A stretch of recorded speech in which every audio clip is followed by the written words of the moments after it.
Hello, friends, and welcome to Your Daily Detroit. It is Wednesday, August 17th, 2022, coming to you from the Paris of the Midwest, and that is the city of Detroit. I'm Jer Stays, and across the table from me is... Cheyenne Oserini. So good to see you. Nice to see you, too. Man, there's just a lot to talk about, but I got something I want to get off my chest. Okay, go ahead.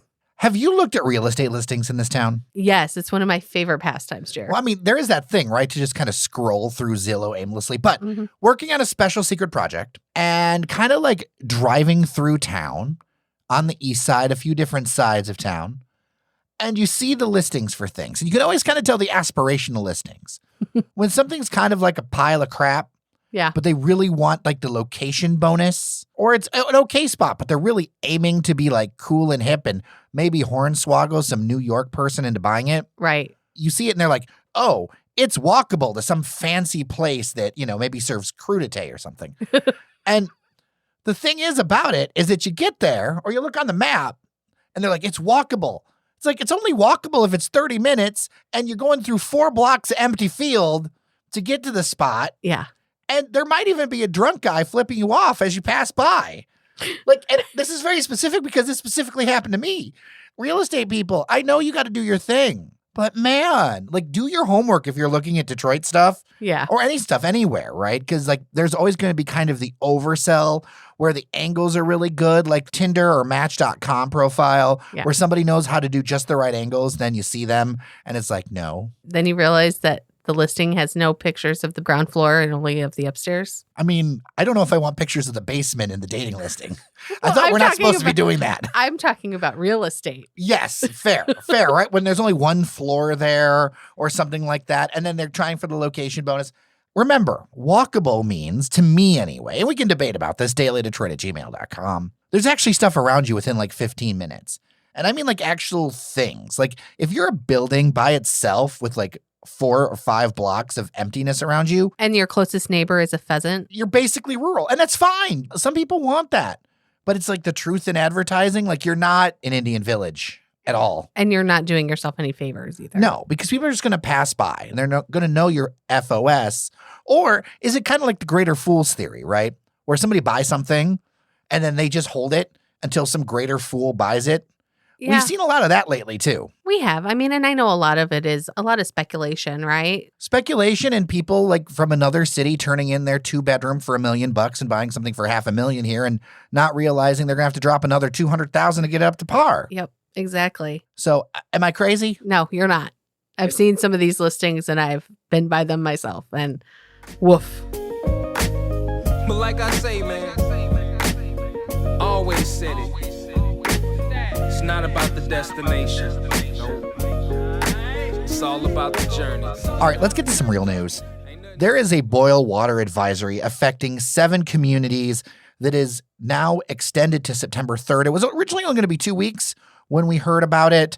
It's 133,000 people impacted, which is quite a bit. What they found is that there is additional damage to the 120-inch transmission main near Lake Huron that kind of pulls water into the northernmost part of the region through the Great Lakes Water Authority. They found more damage. They're going to have to manufacture 48 feet of new pipe. So they had the one pipe that delivered to fix. Now they're going to have to manufacture another one. So like they basically have all available pipe on site, which is something I'm like, that's got to be a specialty order, right? Like that is a big pipe. So the repair timeline is an extra week. They got to do a bunch of testing. It's not going to be a fun time. The communities impacted, just so that people know, are the Village of Almont, Bruce Township, Birchville Township, Imlay City, City of Rochester, Shelby Township, and Washington Township. So you got some Oakland County, you got some Macomb County, but those northernmost suburbs are not going to have a fun time these next couple of weeks. And a reminder that infrastructure matters. Yes.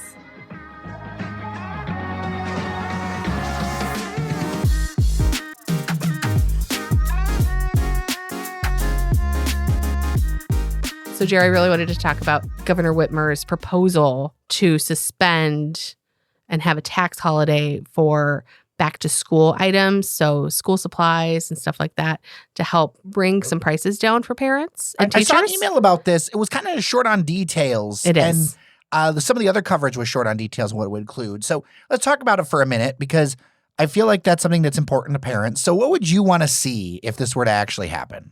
For us personally, my oldest goes to a small Catholic school. So they order all of the school supplies for all of the students, and then we just pay like a lump sum. So like this really wouldn't affect us so much, but having clothing and shoes and lunch boxes and things like that would be very helpful.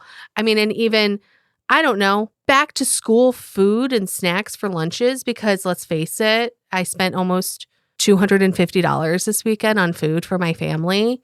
And we aren't even back to school yet. Well, and I wonder too about things like computers for K through 12. Yes. You know, the thing is that from the notes I see that it's dead on arrival with the Republicans because they say that it's too late. But to me, I feel like that it's ideologically inconsistent. Yeah. Because if you're for cutting taxes, you're for cutting taxes. Regardless. Right? Like this should be bipartisan if you are for this. And to me, the argument that it's too late doesn't feel like a good argument to me. That feels inconsistent.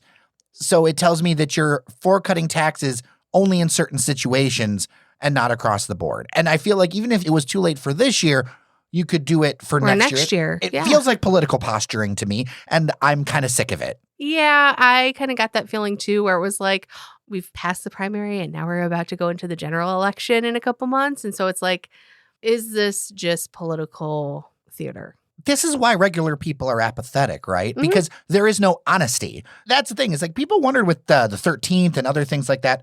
I think a lot of people are frustrated. Candidates might be awkward, but they wanting candidates that they can actually relate to, that they believe somewhat that they're going to rather do what they say. And there is a huge shortage of supply on that on both sides of the aisle. This is why I'm kind of frustrated by this, because I feel like this could be a good plan. I did some research. I think it's 19 states, Cheyenne. Am I on point? Yes, it is 19 other states that do this, that have this program.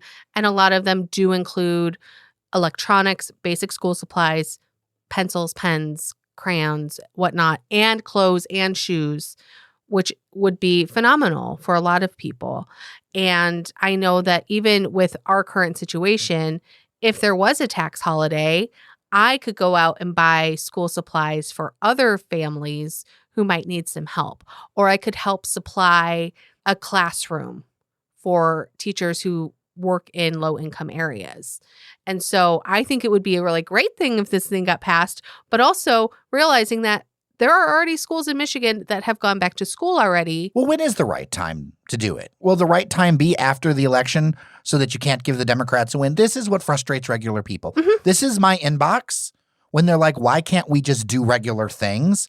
And I read the coverage about this and it makes me want to, throw my computer through the second story window. Well, don't do that because we don't have money to replace it. No, we don't. And I don't have a kid, so I don't even get a tax holiday.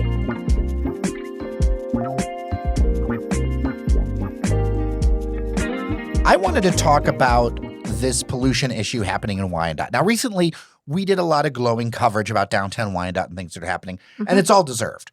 But also, there is a BASF chemical plant that is, frankly, like a big deal when it comes to automotive manufacturing, all kinds of things. And apparently, 34,000 gallons of water runs through a bunch of polluted soil every day. This is according to state environmental officials. And what it's doing is it's holding back the repair of the Detroit River because the Detroit River has been undergoing a major remediation project. It has been. It's hard to do that when you have this soil issue. And so it's something that is going to have to be dealt with. Apparently, the compounds include cyanide, mercury, some volatile organic compounds, and PFAS. That sounds horrible. Yeah, because the site runs nearly 2 miles along the shoreline. I still don't understand. I mean, I understand why they would put factories along the waterfront. I get it. Especially back in the day, right? Back in the day. But also, it's like fresh water is so important. Well, apparently, it's going to take until at least 2024 to get an interim fix going. So that pollution is going to be continuing to go into the river. I feel like BASF needs to step up in a major way on this one. Mm-hmm. It's right near the Trenton Channel. And I mean, Wyandotte's such a great community. Now, I didn't know how big of a deal this plant was, Cheyenne, until I went ahead and I started looking through the BASF site and digging into all that's going on there. I did not know that BASF was Wyandotte's largest taxpayer. So what do they make there? Well, apparently they do polyurethanes for instrument panels, dashboards, carpet padding, seat cushions, insulation, so think car stuff, right? Right. I learned a new word called a jounce bumper. What's a jounce bumper? They reduce vibration and bottoming out in automobiles. So probably what I would hurt or break when I took the Ashland bump as a kid was the jounce bumper, to use the term in context. They do a bunch of specialty plastics. Then they do stuff like thermoplastics for ski boots, inline skates, tubing. So this was another facility that they bought in 1969. There's actually 5 production facilities there. And between contractors and employees, more than 1,200 workers. All things I did not know about that downriver facility. It's really fascinating to me. I mean, industrial stuff has to happen. This is the Motor City. Right. But I feel like we could do this better.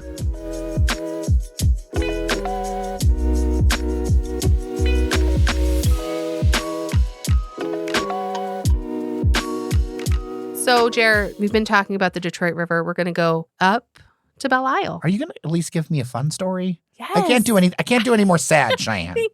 I think you'll be pleasantly surprised with this one. All right, what's happening? Because the big slide on Belle Isle is reopening Ooh. this Friday. August 19th? This Friday? This Friday. Not next Friday, this Friday. This Friday.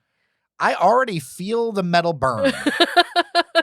I am old enough to remember when this was open. This is a thing because I used to go to Belle Isle on the 25 bus, and that slide, I mean, that was the up and the down and the up and the everything. So how'd this happen? So it is staffed by the Michigan Department of Natural Resources partnership with Healthy Kids.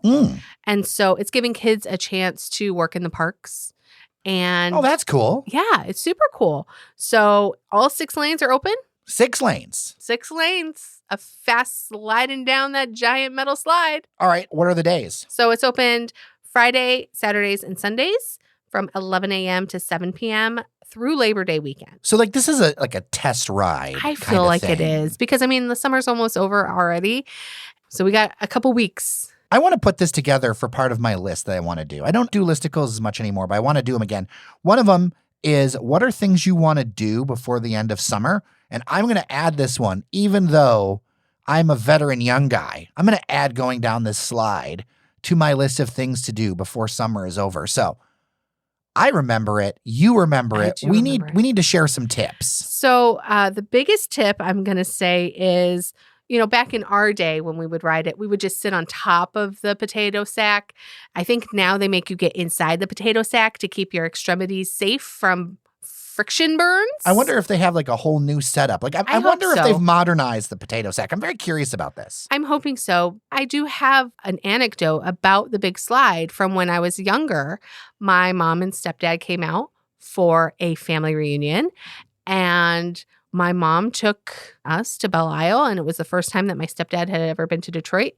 And we went on the big slide, and he mistakenly did not keep his arms and elbows close to his body, and he had a giant friction burn all along his forearm from going down the big slide. So that's the big threat here, and I remember this. Yes. Is it gets a little warm. Hot metal slides. And you need to keep your stuff together. But it's a lot of fun when you're doing the up and the down. It's super fun. I will not go down now because I have arthritis in my back already. But will my child go down? The big one will. The little one, no. Will there be a TikTok of me going down? I think so. I think there will have to be. I definitely think so. I mean, I can't wait. So $1 a slide, according to the notes you gave me here. I feel like that's a fair price. I see some people online upset about it, think it needs to be 50 cents or whatever. You're the parent. I'm not. Like, for me, $1 for a little fun. Like, I spend $5 on bad drinks all the time. I don't think I'm going to make it through 5 rides. I think if you get me on TikTok, you're going to have to like record like the first try, because otherwise I'm not going to make it. But $1 for me is fine. What about you as a parent? I think $1 is reasonable. Like you said, it's not 50 cents anymore, but also it's not 1994 anymore, Jer. I just told you guys I spent $250 on half a cart of groceries.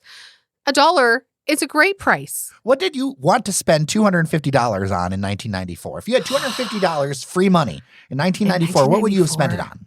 Probably clothes at Contempo Casuals that didn't fit me. But that's probably what I would have spent my money on. No Torrid? Torrid wasn't around then. Okay, that was pre-Torrid. Yes. We're talking 1994, Jared. We're talking like I was in middle school. So what would you spend your $250 on? I had a shirt I really enjoyed in high school because that was the beginning of my high school career in that area. I had those wide band Tommy Hilfiger shirts that I loved. And I could only get a couple with my savings and everything else, I would have gotten a few more of those and regretted them later in pictures. But I thought I looked the best with those wide band multicolor Tommy Hilfiger shirts. But it's also possible things have not changed much because what am I wearing right now? You are currently wearing a seersucker pastel striped polo button-down shirt. With pink, green, and blue. Yes. So, some things change and some things stay the same. You can take the kid out of the east side, but you can't take the east side out of the kid.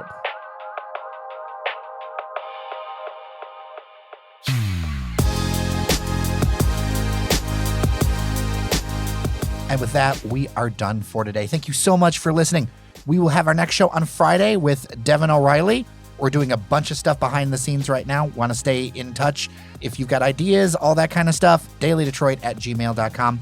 With that, I'm Jer Stays. And I'm Cheyenne Oserini. Remember that you are somebody, and we'll see you around Detroit. Hey, Jer, did you know that there's a mullet championship? What? Yes, a mullet championship. It's literally mulletchamp.com. Oh my gosh.